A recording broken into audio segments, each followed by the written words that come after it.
जैसा कि हम लोग पढ़ रहे थे ज्योग्राफी एनसीईआरटी क्लास 11th का भाग 1, जिसमें हम लोग पढ़ें 14 चैप्टर। उसके बाद भाग 2 में हम लोग भी 7 चैप्टर पढ़ना है।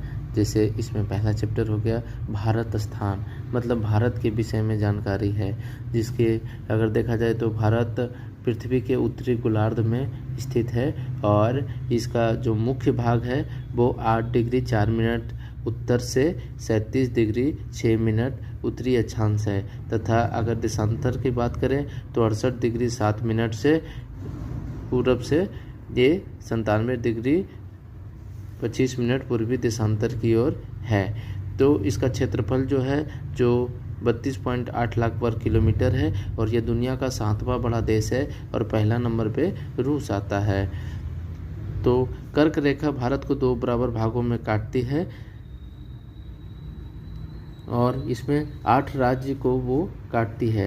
ऊंचे पर्वत है, यहाँ नदी है गंगा, ब्रह्मपुत्र, कृष्णा, गोदावरी आदि जो मुख्य नदी है और सबसे बड़ी नदी गंगा है। उत्तर पूर्व और दक्षिण भारत में वनों से ढकी पहाड़ियाँ हैं, उत्तर में हिमालय है और उत्तर पश्चिम में हिंदू कुश व सुलेमान का श्रेणी है और उत्तर पूर्व में पूर्वांचल पहाड़ियाँ हैं। दक्षिण में हिंद महासागर है। देश के नाम पे ही हिंदुस्तान एक पहला ऐसा महासागर है जिसके देश के नाम पे रखा गया है।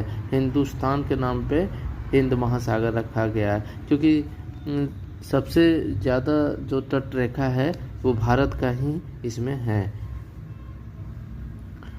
पहला बंदरगाहों के विकास के लिए तट रेखा का जो लाभ होता है वो पहला होता है बंदरगाहों के विकास के लिए, रोजगार के सृजन में सहायक होता है। ज़्यादा तट है हमारे भारतीय में, इसलिए भारत को प्रायद्वीप बोला जाता है। और तीसरा अफ्रीका औद्योगिक दृष्टि से विकसित यूरोप तथा संपन्न पश्चिम एशिया को दक्षिण पूर्वी एशियाई देशों चीन, जापान, ऑस्ट्रेलिया तथा संयुक्त राष्ट्र अमेरिका के पश्चिमी तट को जोड़ने वाले महासागरीय जलमार्ग भारत से होकर के ही गुजरते हैं।